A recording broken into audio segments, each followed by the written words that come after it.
자, 이제 이 부동산 정책 두 번째 시간입니다. 자, 이번 시간 할 건 얼마 안 되는데, 이번 시간 할 건 딱 두 개요. 임대주택 정책과 조세인데, 우리 앞 시간에 봤지만, 우리 정책은 보통 거의 매년 5개 시험 나지만 그 중에서 조세 관련된 거 시험 매년 거의 한 2개 나온다 생각하셔야 됩니다. 그래서 이게 우리 보통 이제 좀 이 평가사에 좀 약간 불리한 측면이 뭔가 하면, 우리 조세 파트는 사실 거의 공부를 하지 않는다, 그죠? 그래서 이것 때문에 원론 가르친 제 입장은 사실 약간 좀 당황스러운데 어쨌든 조심할 건 국세와 지방세 좀 정확히 구분하시라고요. 자, 일단 먼저 임대주택 정책은 이건 시험에 거의 안 나온다 생각하시라고. 왜냐하면은 우리 경제학에 보니까요 이미 뭐 있습니까? 요 임대주택 정책 아주 설명이 잘 돼 있지 않습니까? 그죠? 그래서 아마 그런 것 때문에 실제 우리 아마 이건 시험에 거의 잘 안 나올 거 예상합니다. 자, 어쨌든 우리가 경제학에 보니까 최고 가격제, 최저 가격제라는 걸 배웠을 겁니다. 그 중에서 지금 하고 있는 이거는 최고 가격제죠. 자, 그 중에 첫 번째 원칙은 임대료 규제라는 것은 임대주택 정책은 크게 세 개 있습니다. 자, 세 개를 먼저 보시는데 첫 번째 뭐 있습니까? 임대료 규제, 두 번째 뭐가 있죠? 여기 있는 공공임대. 한 개 더 있죠? 뭐 있습니까? 임대료 보조 세 개 있습니다. 그래서 제일 먼저 세 개인 걸 먼저 아시는데 자, 특히 이제 시험에 나온다면 임대료 규제 시험 제일 많이 나오겠죠? 나오는데 임대료 규제는 원칙은 뭐 있습니까? 규제 임료보다 시장 임료가 더 높은 거죠. 그걸 먼저 아시면서 예외적으로 보니까 규제가 더 높은 경우에 있죠.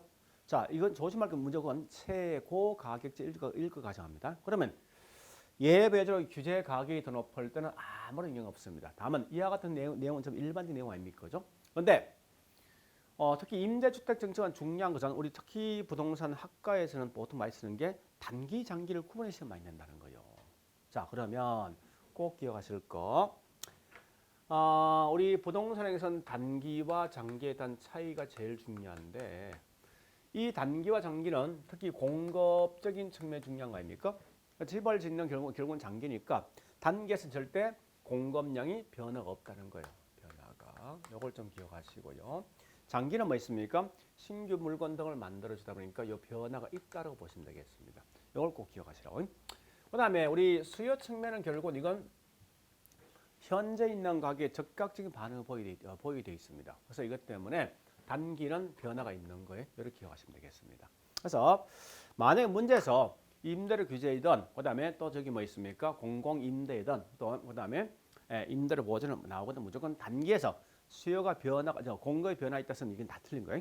한 공급 변화를 딱 주는 순간 전부 다 이건 장기에 대한 설명인 걸 꼭 기억하시라고요. 자, 이제 들어가 볼게요. 그래서 일단 여기 임대료 규제는 단기에서는 뭐 있습니까? 수요가 증가되죠, 그죠? 예. 증가되면 결국 기존 임차인이 훨씬 더 기존 임차인은 신규 임대주택으로 이동하겠죠. 왜 월세가 더 싸니까. 임대료 규제의 궁극적 목적이 이 말 아닙니까? 기존 임차인 신규를 넘어가게 만들어줄 목적 아니에요. 그래서 그 결과 뭐 있으면 규제 효과가 있는데, 자, 장기는 이제는 공급자 입장에 이윤이 감소한 만큼 공급이 감소하겠죠. 공급이 감소한 만큼. 자, 이윤이 감소하면 크게 세 가지 어떤 행동을 취합니다. 네 가지 행동인데, 첫 번째, 이윤 떨어진 만큼 공급 감소한다. 두 번째, 주택에 대한 질 떨어지겠죠. 세 번째, 뭐 있습니까? 따라서 현재 이 기존 임대주택을 갖고 있는 임대인들은 손해 보니까 결국은 수익이 높은 다른 용도 전환할 수밖에 없다는 거죠. 즉, 이 말은 월세 등을 주던 걸 결국 전세 등을 바꿀 수밖에 없다는 거예요. 그 다음에 그만큼 이제 임대주택은 수익이 떨어진 만큼 투자 깊이 되게 되죠. 자, 두 번째 보니까 기존 임차는 신규로 넘어갈 것인가 하는 건데 넘어가지 않더라 이겁니다. 중요한 것은. 자, 이거 원래 공부할 때 이렇게 하셔야 됩니다. 1번, 2번, 3번, 3번 공부하시라 할 때. 그러면 왜 그러냐 보니까 항상 공급이 점점 감소하고 수요는 증가되니까 초과세가 굉장히 크게 발생되니까 집을 갖고 있는 임대주택 시장에서는 암시장 중요할 수밖에 없다고요. 그래서 암시장 전장 결과 이중가격이 발생하죠. 따라서 다시 자, 이 말 아닙니까? 다시 해볼게요. 지금 그래프를 그릴 필요 없는데 일단 제가 한번 그려 보겠습니다. 자, 단기하고 장기가 있습니다. 근데 이 평가서 보니까 경제 파트는 좀 쉽게 우리 풀 수 있고 어쩌면 여러분들이 저보다 훨씬 경제학을 더 잘할 수도 있다는 게 사실은. 자, 이 공급이요. 근데 장기는 신규 물건 등을 만들 수 있는 결과 이렇게 공급이 이 우상향 되게 돼 있다고. 그래서 맨 처음에 수요가 있는 거죠. 그죠? 이렇게 있는 거예요. 자, 그런데 시장에 형성된 월세가 100만 원 형성되고 있는데 이게 너무나 비싸다 보니까 국가에서 뭐 있습니까? 야 이거 월세 60 이상 받으면 안 돼. 요렇게 뭐 어떤 현상이 있느냐라고 묻는 거 아닙니까 현재 그죠? 자 그래서 단기는 아까 했지만 요것만큼 수요가 증가될 거 아니에요 그죠? 수요가 증가될 것이고 그럼 결국 뭐 있습니까? 기존 임차인은 기존 임차인 월세 100을 내던 걸 지금 신규를 얼마 내고 있습니까? 신규를 60 내고 있는 거죠. 그래서 기존 주택이 신규를 한번 넘어갈 거예요. 자, 그래서 효과 있는 거죠. 근데 장기는 보니까 이런 겁니다. 자, 이때 이만큼 수요가 증가된 만큼 결국은 공급자 입장 그만큼 손해 보니까 공급이 줄 수밖에 없는 거죠. 공급이 줄면 자, 이 말이에요. 요것만큼 초과 수요가 발생되어진 결과 집을 갖고 있는 임대는 그만큼 뭐 있습니다. 훨씬 더 높은 월세덕을 요구하는 거지. 이렇게 월세를 요구하니까 가격이 몇 개 있습니까? 2개 준다는 거 아닙니까? 이중가격이 발생하더라 이겁니다. 그러면 원래 기존 임차인은 월세 얼마요? 100을 내고 있는데 신규는 결국은 150을 내고 있다 이겁니다. 암시장이 준다니까. 그럼 결국은 기존 임차인 신규는 넘어가겠습니까? 안 넘어갈 거 아니에요 분명히. 그죠? 그래서 이것 때문에 가보겠습니다. 그래서 예, 임대료 규제 효과가 있으면 없는 거지. 자, 또 한 가지 네 번째, 단기보다 장기가 초과수익이 더 많이 발생한다는 거예요. 다시요. 자, 보세요. 단기는 이것만큼 초과수 발생했지만 장기는 이것만큼 발생되니까 훨씬 더 뭐 있습니까? 장기가 초과수익이 더 많이 발생하죠. 자, 한 개 더. 한 개 더. 자, 우리 탄력적인 곡선이 비탄력보다 뭐 있습니까? 초과 수요가 많이 발생합니다. 이건 분명히 수요이든 공급이든 관계없는 거죠. 자, 보세요. 이 말 아닙니까? 원래 이렇게 돼 있는데 공급이 이렇게 되면 그럼 어떻게 됩니까? 더 큰 초과수 발생하는 거예요. 그죠? 또 수요가 이렇게 되면 어떻게 되겠습니까? 훨씬 더 많은 초과수 발생할 거 아니죠? 그래서 과거보다 초과수가 더 많이 발생하니까 초과수의 발생은 무조건 단기보다 장기가 탄력의 비탈로 훨씬 더 초과수가 더 많이 발생된 걸 좀 기억하시라고요. 자, 그다음에 공공임대주택 시장은 맨 먼저 민간 어떤 시장에 사적 주택 시장이 있는데 이게 월세 너무 비싼 거죠. 그 결과 국가에서 개입함에 따라서 어떤 현상이 있냐 묻는 건데, 자, 이 공공은 좀 기억할 게 있습니다. 우리 수험생이 가장 많이 착각하는 게 뭔가 하면 설명은 잘 이해되는데, 요걸 아셔야 돼요. 자, 보세요. 원래는 현재 있는 이 서울시에 보니 임대주택에 대한 수요가 10개 정도 필요하다는 거예요. 근데 이때 우리 항상 경제 원칙 따라가면 수요가 필요한 만큼 반드시 공급이 따라가게 돼 있죠. 그죠? 그래서 현재 맨 처음에 만들어진 게 사적이 이렇게 먼저 만들어진다는 거예요. 10개 정도. 그런데 이게 월세가 너무 비싸더라 이겁니다. 이래 100만 원 되면요. 문제가 발생하는 결과 이제 국가가 개입하는 거죠. 그래서 항상 우리 정부 정책은 가장 기본이 민간에 맡겨둬서 어떤 문제 등이 발생했을 때 개입하는 겁니다. 그러면 자 이때 이제 여기 월세 등을 비싼 결과 국가에서 공공 임대주택을 이렇게 만들어주면 훨씬 더 월세 더 싼 게 뭡니까? 공공이 더 싼 거죠. 이렇게 월세가 되어진다면 자 문제 이럴 때 공공주택 시장 어떤 변화가 있냐 이걸 묻는 게 아니에요 문제가. 비록 제목은 공공임대주택 시장이지만 항상 뭐 있습니까? 이렇게 공공이 개입함에 따라서 사적 시장에 어떤 변화가 있을 것인가 이거 묻고 사는 겁니다. 이걸 항상 명심하시라 문제에서. 자 따라서 이 말 아닙니까?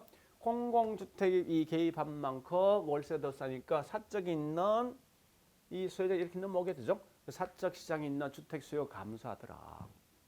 그 수요 감소한 만큼 뭐 있으면 월세 떨어지겠다죠. 그러면 결국은 단기는 보세요. 어차피 공공은 월세 싼 거 아닙니까? 사적도 결국 뭐요? 수요 감소한 만큼 사적이 임대가 감소한 만큼 이 말 꼭 기억하셔야 됩니다. 사적과 공공 임차인 둘 다 혜택이 돼요. 단기는. 자 그런데 이제 장기는 뭐 있을까 보니까 월세가 떨어진 만큼 공급이 점점 감소하겠죠. 공급이 감소되어진 만큼 결국은 감소되는데 다시 해볼게요. 이제 자 이거 설명을 자꾸 드릴 수밖에 없는데 자 그래프는 지금 안 그리겠습니다. 이거는 이제는 단기와 장기 있으면 현재 사적 임대주택 시장 묻는 거죠. 여기 있는 사적이 월세가 비싼 만큼 이렇게 넘어오면 사적이 있는 수요가 뭐하죠? 감소할 것이고 월세가 뭐 이렇게 떨어진다고 그죠? 이렇게 떨어진다 해보자. 60만 원 정도. 그럼 이제는 뭐 공공은 최초 있는 얘보다 어차피 싸니까 혜택 보고 사적 혜택 보는 거 아닙니까? 이 말은 결국은 월세 등이 떨어진 만큼 결국은 사적 주택을 갖고 있는 임대인들은 손해 봤다는 거예요. 손해 본 것만큼 공급하겠습니까? 그죠? 공급 감소할 거 아니에요. 그 월세는 뭡니까? 이렇게 올라가지. 항상 경제 원칙에 따라가면 결국 뭐예요? 원래 있는 수준 100까지 올라가더라 이겁니다. 그죠? 이렇게 가시면 돼요. 자, 따라서 이제 이 말입니다. 자, 가볼게요. 따라서 이때 장기는 임대료가 하락한 만큼 사적 주택 공급이 감소하더라. 그러면 중요한 건 사적 임대 주택 수가 감소했지만 사회 전체 주택량은 어떻게 될까? 이거 중요합니다. 자, 들어보세요. 이 말입니다. 공공주택이 지어준 만큼만 사적이 감소하게 돼 있다고. 그런 결과 최초 있는 주택량과 변화가 없더라 이겁니다. 그래 보시고 또 이중가격이 발생하죠. 이 말의 이중가격이 뭐 있습니까? 공공 임대주택의 임차 월세하고 사적 임대주택 월세 차이가 있죠. 이중가격이 발생한 결과 공공 임대주택이 사적보다 월세가 더 감소하다 보니까 더 싸다 보니까 마치 공공 임대주택을 차지하고 있는 임차인은 정부에서 보조금 준 효과가 있더라 이겁니다. 그리고 세 번째 혜택은 공공 임대주택의 임차 혜택이 되어 있다고. 자, 보세요. 이 말 아닙니까? 다시요. 장기가 많으니까 월세가 100-1억 들어온 거 아니에요. 그럼 이것을 비교하면 결국 얘만 혜택이 있는 거 아닙니까? 그죠? 그래서 오히려 이 공공임대주택은 시험 내면 이겨낼 것 같으면 혜택을 보는 시간을 볼 건데 단기는 월세가 최초에는 100보다 싸니까 두 놈 다 혜택이 있지만 장기는 뭐 있습니까? 여기 있는 공공만 혜택이 있다는 거예요. 이걸 좀 기억하셔야 됩니다. 자, 그래 보시고 자, 임대료 보조금 정책은 꼭 기억하셔야 됩니다. 자, 하는데 우리 정부에서 집이 없는 분에게 집을 살 수 있는 그런 기회를 가지고 임대료, 즉 돈을 현금 등을 주면 어떤 효과가 있을까 묻는 건데 자, 일단 첫 번째 뭐 있어? 보조금 지급한 만큼 내 월급이 올라간 효과 때문에 즉 소득 효과 또는 대체 효과 때문에 주택에 대한 소비도 증가되겠지만 다른 소비도 분명히 증가되겠죠. 그다음 두 번째 이 보조금 지급 방식은 결국은 거기 두 개 있죠. 소비자한테 보조금 줄 수도 있고 공급자 즉 집을 짓는 건축업자에 보조금 줄 수 있습니다. 그런데 소비자의 어떤 집을 선택 폭이 훨씬 더 자유로운 방식은 무슨 보조입니까? 그죠? 수요자 즉 소비자 보조라는 거예요. 자, 그래서 우리 수요자 보조에 보니까 보조금 지급 형태 크게 두 가지 방식이 있죠. 임대료 즉 우리 현금 같은 소득 다시 자, 현금 보조, 소득 보조 있습니다. 현금 보조 같으면 소득 보조고 임대료 보조 같은 말이 뭐 결국 뭐 있습니까? 가격 보조죠. 이런 방식이 있는데 이런 것 같은 현재 현금이 더 선호합니까? 임대료 보조 더 선호됩니까? 현금이죠. 그래서 효용적 측면에서 유리한 방식은 현금 보조인데 가장 큰 단점이 있죠. 사람들은 현금 받으면 그 돈 가지고 집을 사지 아니하고 딴짓 주로 이걸 많이 해주죠. 술을 많이 먹더라 이겁니다. 그래서 이 효과 변이 상당히 떨어지니까 이것 때문에 정치 효과를 높이는 목적은 뭐 있습니까? 가격 보조가 훨씬 더 그 효과가 더 크다는 거예요. 네? 정치 효과는.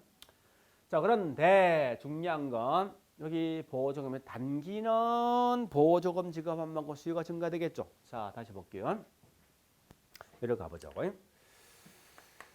자, 원래 현재 이 말입니다. 원래 이게 이 집세가 100만 원 돼 있는데 국가에서 뭐 있습니까? 집이 없는 분한테 보조금을 40만 원 준다 치보자고요. 그럼 단기는 항상 뭐 수요가 증가되겠죠. 그 월세가 100이었던 게 월세 올라갈 거 아니죠? 만약 140 정도 올라간다 치보자고요. 그럼 집을 갖고 있는 임대는 원래 보조금 받기 전만 해도 월세 100을 받던 걸 지금 140 받으니까 그것만큼 임대인 혜택이 있는 거 아니에요? 그죠? 임대인 혜택이 있는 만큼 이제 집을 짓는 건축업자는 결국은 너도 나도 임대주택을 짓겠다죠? 그럼 장기에 가면 공급 뭐합니까? 공급이 증가될 것이고 월세가 떨어지는 거죠. 항상 경제 원칙에 따라간다면 월세란 건 정상인이 발생되는 점까지 월세가 결국은 떨어진답니다. 그래서 100이 된다 치자고. 그럼 이제는 뭐 있습니까? 임차인은 60만 있어도 결국 월세이 들어갈 수 있으니까 이들은 장기는 임차인 혜택이죠. 자, 그러면 꼭 알 건 단기 수요 증가, 장기 공급 증가에 수요 증가 직급 올라가면 임대인 혜택, 공급 증가 직급 떨어지면 임차인 혜택 이렇게 기억하시라고. 알겠죠? 자, 이거 보시고. 자, 근데 최근에 이걸 어떻게 보는가 하면 제가 자꾸 보는 시각이 2020년 지금 현재 우리 뭡니까? 코로나 때문에 지금 현재 이 평가 시험 연기돼 있거든요. 그러면 이 출제를 대충 우리 원래 3월달 시험 치게 돼 있었죠. 3월 초에. 그러니까 대충 출제가 언제 돼 있는 거면 1월 말, 1월 초 이때 아마 출시됐을 거예요 아마. 그러면 이때는 핫 이슈가 뭔가 우리나라에 보니까 강남지기 집값 올라가고 뭐 강북이 집값 올라가고 이런 현상이 있었다고. 그래서 그 당시 우리 지금 정부에서 뭐 있습니까? 분양가를 뭐 어떤 규제하겠다. 핀셋 규제하겠다 했거든요. 그래서 이런 건 핫 이슈에 대한 어떤 문제 될 수밖에 없다고. 그래서 핫 이슈로 본다면 당연히 분양가 상한제 시험 나오겠죠. 그러면 결국 틀린 말 뭐라 하겠습니까? 분양가 자유를 하게 돼 있다고. 틀린 말은. 그래서 포인트는 분양가 상한제랑 분양가 규제 같은 말인데 이건 결국 뭐 다른 말로 아까 했듯이 임대료 규제가 똑같다고. 그죠? 그래 보시면서 해결 방식 틀린 말은 무조건 여기서 나온다 생각하시면 돼요. 그래서 이건 항상 이런 문제 이슈가 되고 있는 문제니까 한번 좀 정리하시라는 겁니다. 자, 일단 그러면 만약 이게 지금쯤 시험 나면 이거 안 나오겠죠. 왜? 메르스 때문에 우리 저 코로나 때문에 현재 집값 떨어진 거 아니죠? 근데 지금 우리 이게 시험 나오기 전에 벌써 이럴 때 출제된 거니까 충분히 시험 나올 수 있는 그런 거예요. 자, 규제가 되어진 만큼 공급자 이윤의 감소, 공급 이윤의 감소 그게 우리 세 가지 형성하는 거 아닙니까? 첫 번째 공급 감소죠. 그럼 결국은 장기에서 공급 부족이 더 심각해진다는 거예요. 그걸 보시면서 두 번째, 그러면 공급이 손해보면 그 공급을 감소한 만큼 비용을 감소시키는 방식이 두 가지 방식이 있습니다. 주택에 대한 질을 하락시킨다는 거예요. 두 번째, 땅값 싼 지역. 즉 우리가 땅값 싼 지역은 도시만 쪽 외곽이죠. 외곽이 지나치게 고층화된다는 거예요. 그리고 현재 시중에 이 초과 수요가 발생하니까 결국 가격이 엄청 많이 뛰었죠. 중고시장에서요. 그 같은 결국 사람들은 뭐 있습니까? 전매 차익을 노리기 위해서 투기 수요가 굉장히 많이 발생합니다. 또 그만큼 주택 청약 통장 갖고 있는 사람은 훨씬 유리하다고. 그죠? 또한 야치 전반적으로 결국 초과 수요 발생되어진 결과 아파트를 분양받으면 결국 엄청 뛰거든요. 그래서 중고주택 가격이 동시에 올라갈 수밖에 없습니다. 자, 분양가 자유라. 자, 분양가가 자유라면 결국 이제 공급자 정상 이윤 이상 가져가기 위해서 그만 신규 공급 증가되죠. 그러면 주택에 대한 질 좋아집니다. 또 이건 실수요자 중심을 수밖에 없다는 점 아시면서 자, 근데 가장 큰 단점은 주택이 분양가 자유되면 집값이 올라간 만큼 어차피 돈이 없는 분 집을 가질 기회가 없다는 거예요. 자, 일단 그래 보시고 이건 우리 아마 관계법규에서 배웠던 건데 요거는 실제 우리 주택법상 있는 거죠. 그래서 이건 좀 기억하시라고. 오히려 지금 자꾸 문제 내는 거 보니까 이 부동산학자, 부동산 원래 시험 내는 분들은 경제하고 자꾸 경제학하고 분리시키기 위해서 자꾸 시험 내다 보니까 이 원론적인 내용을 자꾸 시험 낼 것 같으면. 자, 가보겠습니다. 이런 거죠. 분양가 상한제 적용 유무가 있는데 나 같으면 요거보다 제외 지역을 한 개 하겠다고. 요 딱 세 개 있거든요. 물론 우리 아마 이제 관계법규 배우겠지만 뭐 이런 건 다 하게 돼 있어요. 공동주택에 대해서 하게 돼 있는데 분양상한가 제외되는 지역 딱 세 개입니다. 첫 번째 도시형 생활주택, 두 번째 경제자유구역이 있습니다. 자, 경제자유구역. 세 번째 뭐 있습니까? 관광특구 있죠. 인데 특구는 반드시 그 해당 건축물 청소 50층 이상 되거나 또 높이 얼마에 150m 이상일 때는 분양가 상한제 적용받지 않는다. 이걸 아시고. 그러면 우리 분양가는 어떻게 책정할 것인가 묻거든. 자, 이런 말이 있지만 우리 한번 따져볼게요. 어려운 거 아닙니다. 자, 이 말 아닙니까? 분양가를 책정할 때 우리 지금 하고 있는 주택 분양은 토지하고 뭘 분양하죠? 그 위에 있는 건물 둘 다 분양하는 거 아닙니까? 그럼 결국은 이 택지비 가격과죠. 택지비 가격과 또 이 건물 짓는 건 무슨 비지? 건축비를 갖다 뭐 있습니까? 구성되어 있는 거죠. 그러나 예외적으로 자, 이건 아셔야 됩니다. 토지 임대부 분양주택 경우 이 말 뜻은 뭐냐 이 말입니다. 자, 보세요. 요 땅은 원래 요 소유권 누구한테 있냐? 국가한테 있다고. 그래서 땅은 현재 뭐 보니까 임대를 주는 거예요. 땅만 뭐 50년, 100년 동안 주고 요 건물만 뭐 한다는 거예요? 요것만 분양하겠다 이 말 아닙니까? 논리상 보니까. 그러면 일단 단지 뭐 있습니까? 예, 분양가 속에 책정할 때 뭐만 포함한다고? 그렇죠. 건축비만 해당된다 이거예요. 요거 기억하셔야 됩니다. 요게 꽤 중요하니까. 자, 그다음 선분양제, 후분양제. 이건 아마 우리 핫 이슈가 좀 되지 않을 것 같은데 한번 보시면 이해될 겁니다. 그러니까 선분양과 후분양이 있을 때 선분양 대부분 하는 목적이 뭐 있습니까? 자금을 갖다 미리 땡겨 살 목적이죠. 후분양 결국 뭐 이 분양 개발한 후에 나중에 분양하겠다는 거죠. 그래서 그걸 보신다면 요 차이를 금방 이해될 겁니다. 그래서 주로 이제 좀 이 중요한 게 선분양의 가장 큰 장점이 뭐예요? 건설업자가 자금을 쉽게 조달할 수 있다는 거죠. 가장 큰 단점은 뭐 있습니까? 이런 거. 보실. 왜? 모델하우스 딱 보니까 참 잘 지어서 막상 딱 보니까 이 개판이라고 이게. 그죠? 그래 보시고 반대로 후분양제도 보니까 가장 큰 장점이 뭐 있습니까? 수요자가 완공된 집을 딱 보고 비교하니까 훨씬 더 품질 상승되겠죠. 가장 큰 단점은 건설에서 그만큼 뭐 있습니까? 자금 조달 어려움이 있다는 거예요. 그래서 이런 걸 좀 보시면서 자 가볍게 넘어가야 됩니다. 자 그다음에 조세. 자 이 조세는 최근에 보니까 매년 이게 2개 시험 나거든요. 2개씩 나오는데 그 중에 볼 게 뭐 있는가 하면 이 국세와 지방세를 좀 기억하시라고요. 그래서 이 국세 지방세가 있는데 그 중에서 요거 좀 암기를 좀 하자고요 하는데 자 일단 국세 직접세 간접세 있죠. 직접은 보통 이게 거의 다 누진세고 간접세는 보통 이건 뭐 있습니까? 비례세인데 자 우리 보니까 이걸 뭐 누진세 또 이 뭐 있으면 다른 말로 비례세를 가끔씩 내기도 해요 하는데 보통 우리 직접세는 좀 누진세입니다. 근데 간접은 되면 이건 좀 뭐 있습니까? 비례세를 보시면 돼요.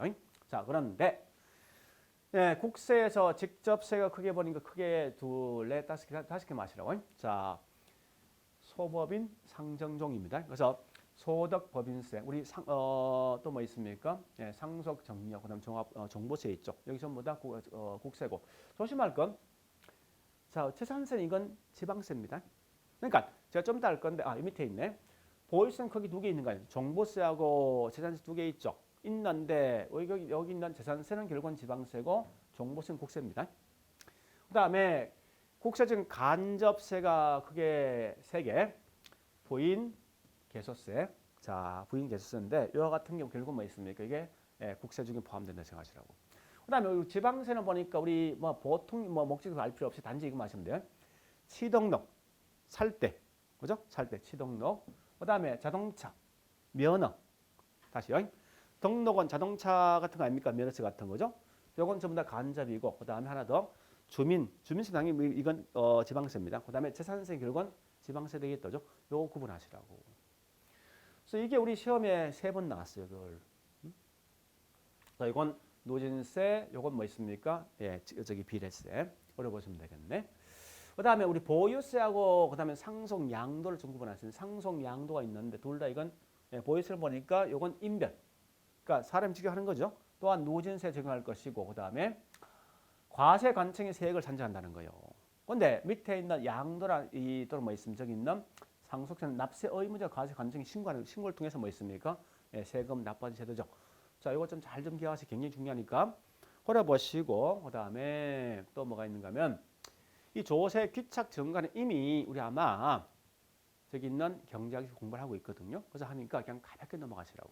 자, 어쨌든 세금 등이 부과되어진 만큼 결국 뭐 있습니까? 소비자든 공급 둘 다 피본다는 거예요. 그러니까 결국 이 재산세 관련된 세금 별로 안 좋은 세금이에요. 그래서 어쨌든 중요한 거 이 말은 뭐 있습니까? 소비자가 하고 공급자 피본다는 의미를 아셔야 됩니다.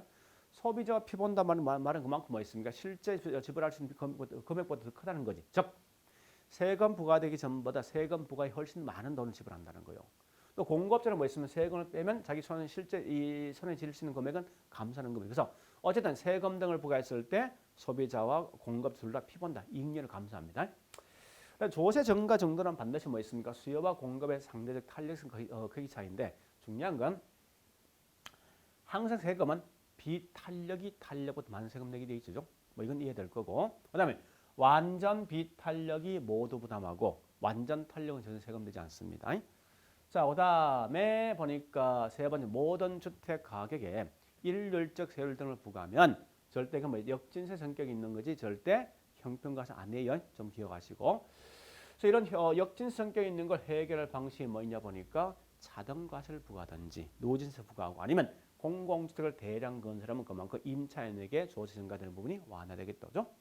그다음에 네 번째 효율적인 세금이 되기 위해서는 반드시 우리 조세 제1원칙이 뭔지 알죠? 그죠? 이런 원칙 아닙니까? 이익 있는 놈한테 세금 응징 때리고 그다음에 능력 있는 사람한테 세금 때리는 거죠. 그럼 결국 능력 있고 이익 있는 놈은 결국 뭐 있습니까? 임대인입니까? 임차인입니까? 그죠? 임대인이죠?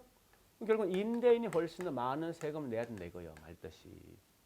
그래서 효율적인 세금에 대해서 그만큼 뭐 있으면 임대인 이 세금을 더 많이 낸다 이 말은 다른 말로 임대인이 비탄력 또는 완전 비탄력일 때 훨씬 더 소득에 대한 재분 효과가 있다는 겁니다.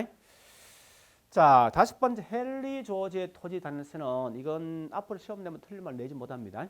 그래서 나중에 우리 특히 이제 우리 수험생분들이 나중에 합격되시거든 제가 꼭 강조한 책이 있습니다. 헨리 조지의 뭔가면 예, 진보와 빈곤의 진보와 빈곤이라는 책이 있습니다. 요 책 속에 우리 아마 이 하나가 토지 단세인데 이걸 읽어보시니 목적이 뭔가면 우리 지금 현재 정부들 있죠. 문재인 정부 등이 추천하는 뭔가 결국 이 내용을 굉장히 많이 추천한다고. 즉, 이 헨리 조지 학파들이 꽤 많습니다. 그래서 거기 있는 내용을 읽어보시면 우리나라 정책을 좀 알 수 있거든요. 그래서 그런 의미에서 나중에 실무 갔을 때 이걸 읽기를 좀 권합니다. 이 한글로 번역된 책이 꽤 있거든요. 단, 책을 좀 잘 보시는데 아마 저기 대구 가톨릭 이 대학인가 어떤 특정 교수가 정경수 어떤 교수 있을 거예요. 그 책은 내가 봐서 아닌 것 같아. 그건 조금 너무 번역해놨지만 너무 한쪽이 치우친 것 같습니다. 책인데 하여간 그건 알아서 하시고요. 예. 어쨌든 이런 책은 나중에 읽기를 권합니다. 그 중에 보면 요 토지 단일세가 있습니다. 자, 단일세인데 토지 이 말입니다. 세금 등을 부과할 때 오직 토지에게만 세금 부과하고 토지 이외 건물, 자동차 등을 세금 부과하지 말라는 거예요. 왜 그런가 하면 토지란 건 부정성 측면을 강조하면 땅은 절대 증가되지 않습니다. 그럼 여러분 토지의 공급 완전 비탄력이지. 그죠? 그러면 토지에 대해서 어떤 월세 등을 부과했을 때 이 지대 등을 부과했을 때 이 지대는 결국 불로소득입니다. 그럼 자 토지에 대해 세금을 딱 부과하면은 이 토지 공급이 완전 비탄력이 되어지다 보니까 결국은 단 1원도 임차인 세금을 증가 안 되더라 이겁니다. 자 따라서 결론 내려볼게요. 따라서 이 말입니다. 토지에게만 세금을 부과하고 토지 이외에는 건물 등을 부과해서 안 된다. 그래서 그럼 결국은 토지는 부정성에 완전 비탄력이 되어진 결과 불로소득을 전부 환수할 수 있다. 그 결과 국가가 토지 세만 가지고 정부의 재정적 충당 100% 다 할 수 있다는 거예요. 그래서 그런 흐름이 쭉 있는데 다 보진 말고 요 두 개만 기억하시면 되겠습니다.